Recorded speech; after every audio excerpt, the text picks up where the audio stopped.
see what happens with a podcast today on singing. You don't necessarily need to see me anyway, I suppose. And you can probably hear that I am very stopped up.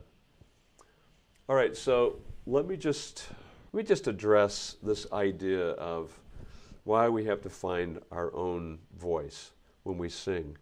And the reason why I bring this up is it's really, really common to hear to have someone ask me a question before I get too far along. Can I'm trying to sound, I don't like the sound of my own voice, and I want to sound like, Michael Jackson, or I want to sound like Adele, or I want to sound like, some other famous singer that we admire and that we love to listen to. And so there's a couple problems here, and I wanted to read to you something that Michael Jackson wrote. It's actually written in Seth Riggs's book, Singing for the Stars. And this is what he said. A great many voice teachers, in their effort to teach a workable vocal technique, take away a singer's style and individuality that establishes his career in the first place. A great teacher is able to direct a singer toward a healthier, more extensive use of his voice or her voice without losing that special quality that sets him apart. And then he said Seth Riggs was able to do that. Now, there's just a couple important things here that I think are interesting, a couple words that he says about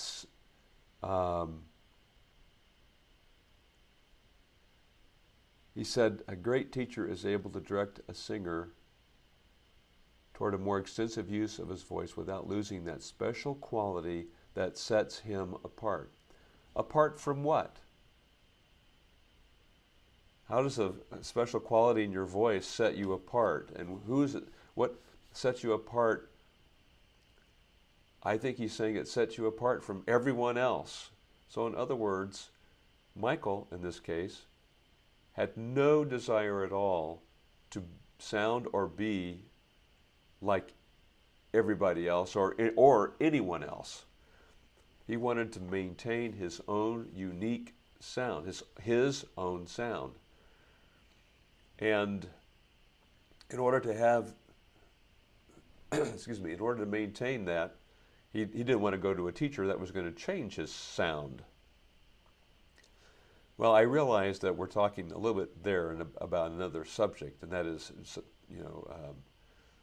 a megastar being taught by somebody and they didn't want to mess with his unique sound. But let's go back a little bit.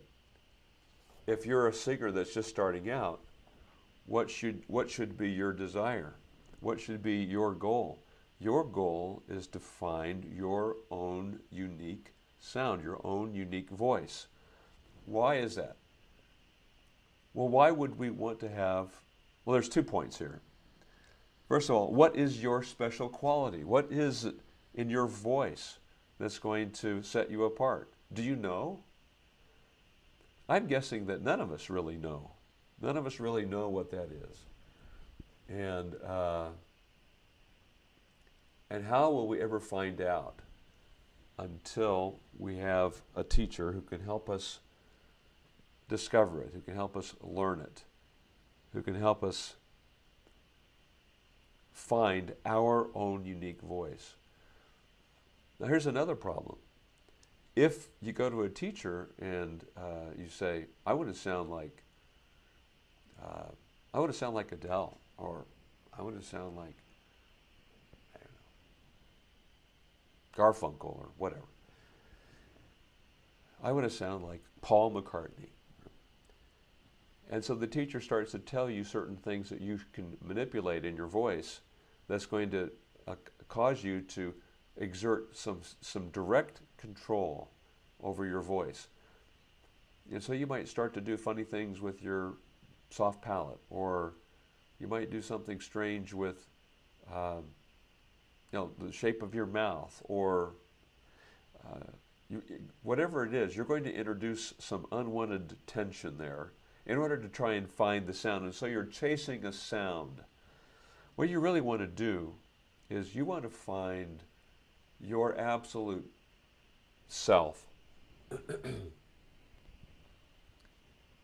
And you want to find it by by by uncovering the technique in your voice that's going to allow you to sound as natural and as unaffected and truly your sound than anything else you do. Now, it's my opinion that if you hear somebody that's singing and you really sense that they have this sound and it's all their own, and it's not that it doesn't sound like someone else, because by coincidence it could, but you suddenly feel this sense of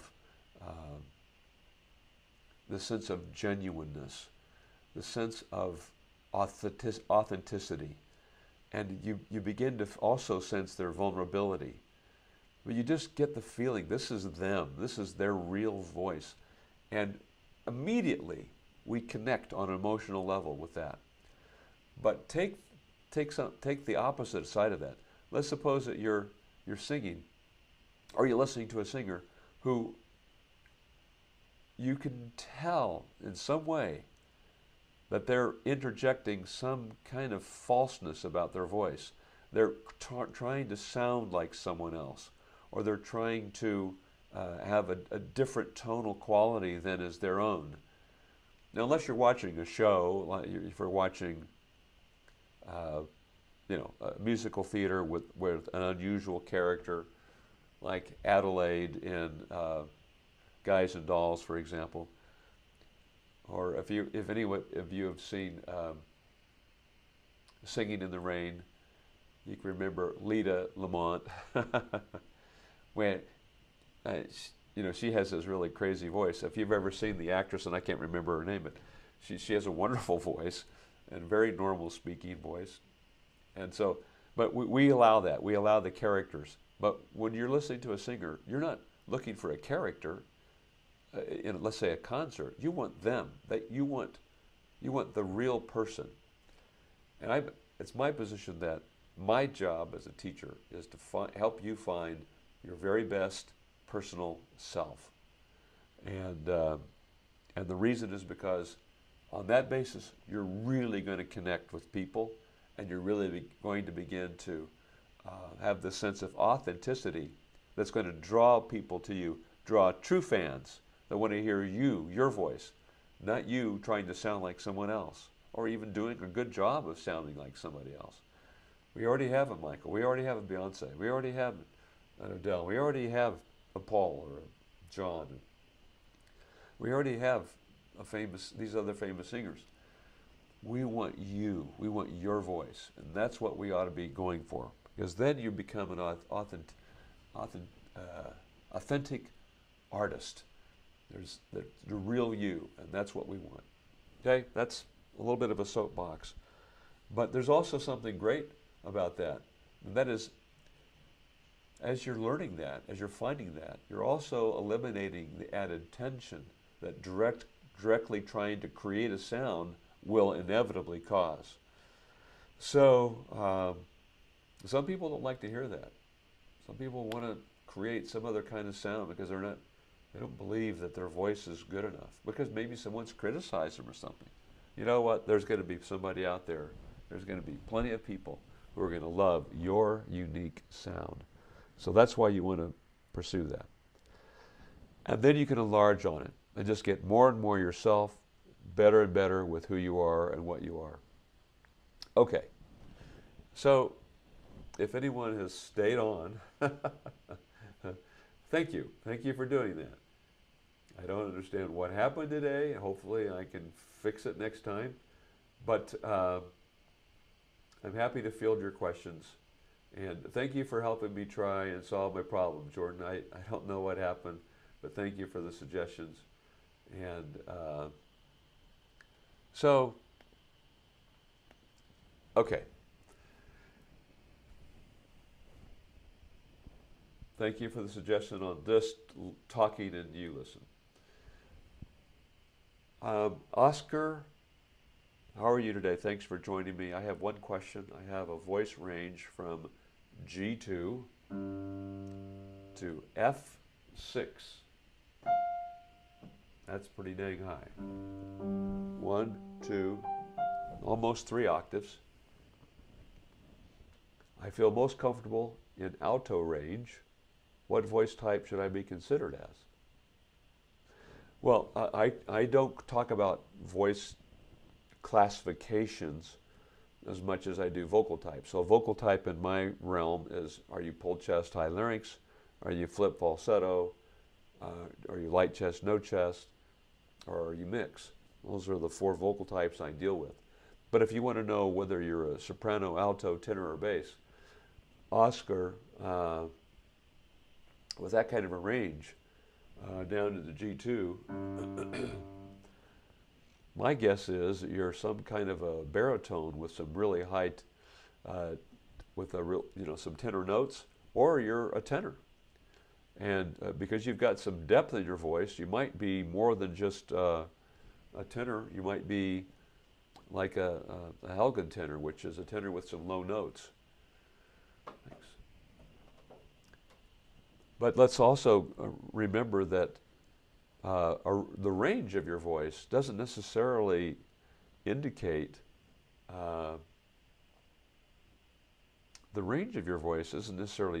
what your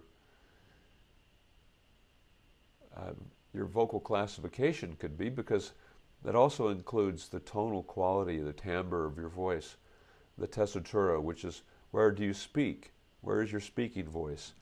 What notes do your voice tend to land when you're speaking normally and comfortably? So there's several different things that go into vocal classification, which is one reason why I try not to do that. And who knows, you could be, if everything is functioning absolutely perfectly, then maybe you could determine that. But who knows that? But what with study and development of your voice, you may find that your voice deepens, or that the range that you're talking about is including falsetto, which is false. It's not really, my falsetto, I could go a lot higher than I can in my head voice. I mean, so there's a lot of different things. So that's kind of a loaded question for me to try and identify in a situation like this. There's several things that are coming into play when you're trying to figure out your vocal classification. Toma, hi. My head voice, falsetto, sometimes is much easier to support than chest or mix. Can there be a reason for that? I'm a mezzo, if this matters. Well, I'm not sure exactly what you mean by support. Are you talking, Toma, about breath support? That is, taking the breath with the use of the diaphragm, dropping the diaphragm a little bit, bringing the air in, and then pulling your diaphragm in and supporting that? Are you talking about being able to sustain it over a longer period of time? What exactly are you referring to, Toma? So that might help me get a better understanding. In my world, a head voice is a connected tone, and falsetto is a disconnected tone. So if I said, and gosh, I don't know if I can even vocalize today, but if I said in falsetto, oh, oh, oh, oh, that's my falsetto. Oh, and this would be my head voice. Oh, how about that? So the second one has my chords are together. So if I come down in the chest,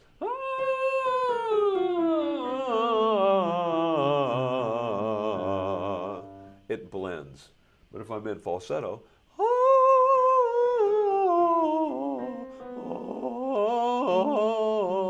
it doesn't blend into my chest. I have to clunk back in.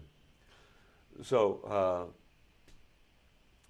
if you can't sustain a falsetto, are you running out of air too fast? I just don't exactly quite know what you're asking. It's possible if you are truly in falsetto, where the vocal cords have come apart sufficiently and the tone is broken away from the chest that you're just running out of air too fast. And it may not be an issue of sustaining as much as it is chord structure. If the vocal cords remain together, then you may be able to have the ability to sustain that longer. Do you think it's okay to sing with different levels of compression? Rusba, that's a great question. And yeah, overall though, I think that the compression should be a friendly compression. By that I mean there should be a balance in the voice so that there's not any undue tension or a strain on the voice. Because there's going to be some music that's, it depends on the genre, and it depends on whether you're doing a ballad kind of song or whether you're doing a fast-moving, harder pop or rock, or whether you're doing a classical or an operatic number, or so the genres, relaxed jazz versus a high-intensity musical theater number. It's all going to fundamentally bring about a different level of compression, and I think that's fine. I think it's very acceptable. However, the extremes, I think that we want to, the problem we get into is that we can introduce more tension in the voice. So we have to be, I think you have to have a really good solid foundation of technique. So that way, the words of the song and the genre of the song are kind of driving the style of it. And fundamentally, the compression of the voice is generally is very similar or very much the same, so that you're not over compressing or under compressing and so forth. So we need to maintain a balance. Okay, looks like that's all. I don't know if anyone stuck around, but I've answered the questions. Sorry for the snafu today. This is Chuck Gilmore with Power to Sing Live podcast. Oh, okay. There's Toma asks, I mean diaphragmatic and stomach support for all registers. So going back to your question, Toma, I have a question. My head voice falsetto sometimes is much easier to support than chest or mix.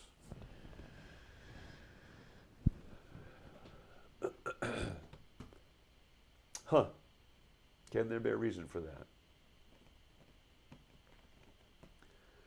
I suppose I would like to, I need to hear kind of what you're doing, Toma, but is it possible that when you sing down lower in your middle register, in the mix area or down in your chest, that you're relaxing the vocal cords so that you're running out of air faster? Again, it's a little bit hard to actually define the reason for it. But overall, I don't see any reason why, if the diaphragmatic breath support is working for your head voice, why it would be different for middle or lower register, unless something is unless you're doing something differently in those registers with your diaphragm and with your breath support, or if you're changing the chord structure. In other words, how firmly or how lightly the vocal cords are coming together can affect how quickly you're using or losing your air. If the air is escaping fast, then it's very possible that you're not able to support it as well because you're relaxing the vocal cords, and so air is leaving quickly. And it feels like you're doing something wrong breathing-wise, when actually it's not your breathing. It's the consistency of keeping the vocal cords adducted or brought together, coming together appropriately in each register, head, chest, or in the middle, your mix area. Victor, hi. I have some questions. What is the function of the exercise Fu? Helps reduce chord compression. How can this exercise help me?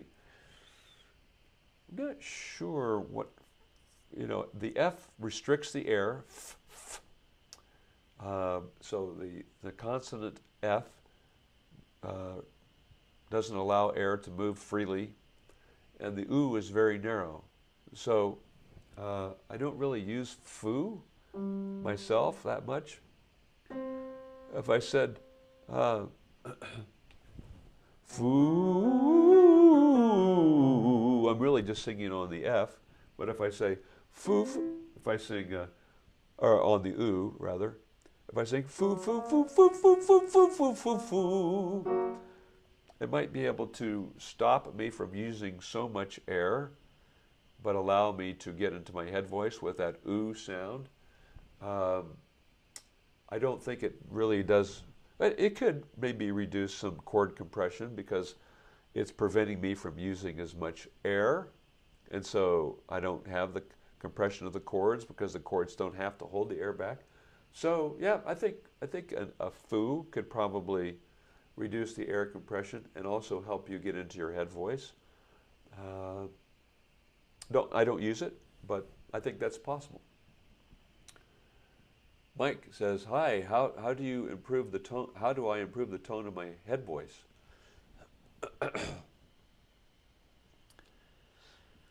Well, first of all, Mike, if you're in falsetto, it's going to be lighter, and if you're in head voice, it's going to have a little bit more substance to it, a little bit more overtone, presence of overtone from the lower tone overtones. And so I would have to actually hear what you're doing. But my experience has been that if someone doesn't have a really strong head voice or has the capacity for a stronger head voice, it's because there's still some reach or tension in it. And so we've got to find that balance so that we can have the ma ma ma ma ma ma ma ma ma ma ma ma ma ma. But if I haven't quite find that balance, then I'm not able to lean into that. So in my opinion, there's a couple ways to go about it. I think you first of all have to find release. That is no tension at all. Ooh. Now that's not disconnected. That's head voice. There's no break in that. Ooh. I think you have to first come from a place of no tension or reach or grab, and then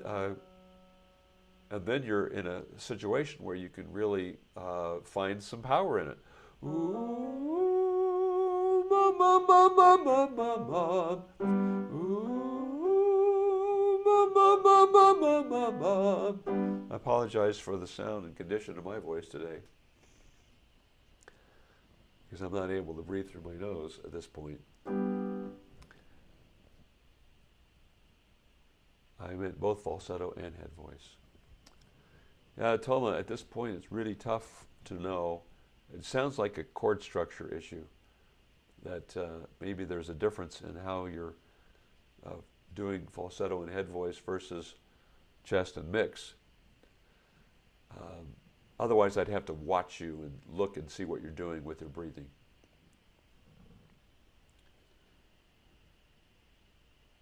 How to sing very light and heady in chest. In chest.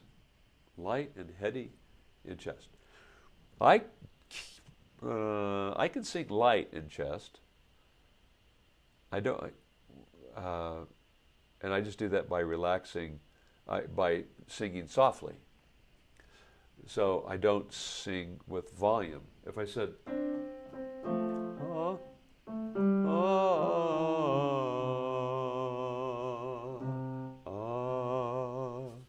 now that's different than I can be breathy in chest, and I suppose you could call that light. I don't think that's a good way to do it. I think it's better just to reduce the volume so I don't push as much air.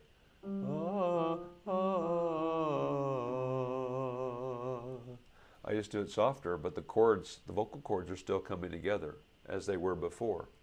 I'm not changing it to let more air. I'm not letting it go breathy. I'm just letting it go quieter. Now, and I just do that by not pushing so much air, doing it softer, easier. Hi, Igor. Igor's asking, I have the same problem as Toma. I've noticed it does have to do with breath support and also vowels. Okay. You know, I've got a couple videos here about breath support and about using the diaphragm. It might be helpful to you guys. I don't know if you've seen them before, but if you go to powerdosing.com and go to the Knowledge Center on my website, so it's powerdosing.com, and then the menu, the Knowledge Center. On the right-hand side, there's some categories, Knowledge Center categories, and go to breath control. And there's two videos I'd recommend. Episode number 15 and episode number 16. There's two really good videos about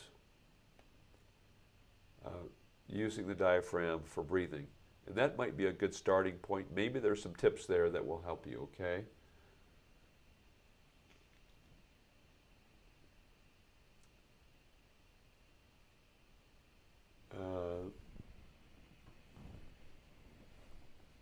Joe says, thanks for the pointers. Hope you're feeling better soon. Thanks, Joe.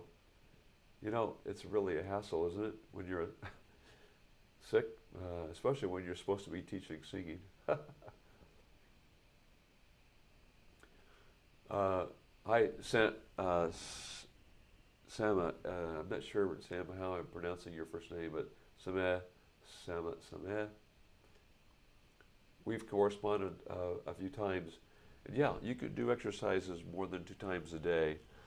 The only thing I recommend is that you try and, because if I hear a student and they're doing them wrong, I don't want them to do any exercises a day. If they're doing them right, then there's absolutely no reason why not to do two sessions a day. Before I was teaching full time, when I was in my car, sometimes I would travel, and I would, on the way down to another location, I would practice, and on the way back I'd practice, and that seemed to work just great. But take it easy, I think, at first. I don't think you need to push it. But more importantly than how long or how many times is consistency every day and doing them correctly. Joe, I don't know if it's allergies. It could be. I wish it was. Victor says, it's just that I've seen Seth Riggs who uses it with his students on an octave scale, holding the diphthong in the sharp note without vibrato, and then with vibrato and back.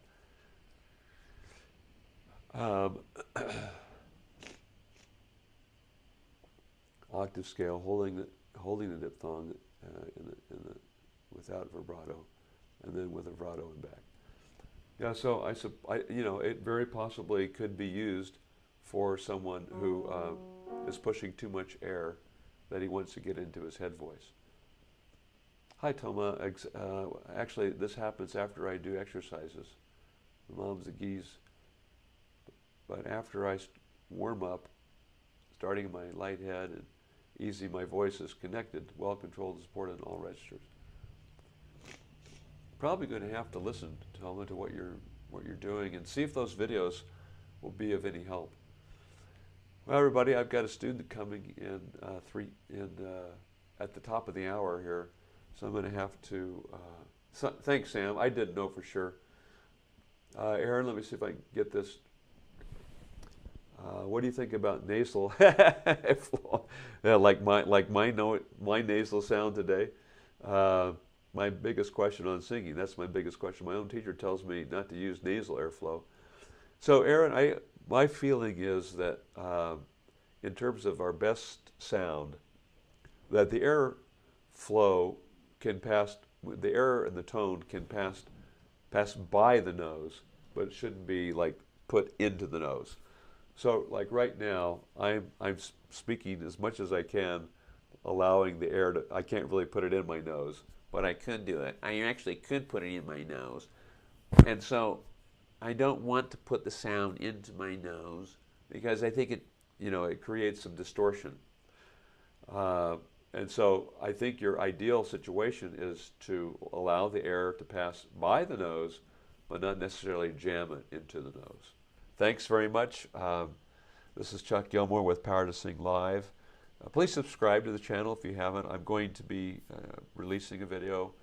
I release them every Friday, which is a recorded, edited video, and then I do these live this time, this hour, usually at the top of the hour for about 30 to 45 minutes. So I wish you all the best, and thanks for listening, and I'll see you inside the next video, and hopefully you'll see me. Okay, bye-bye.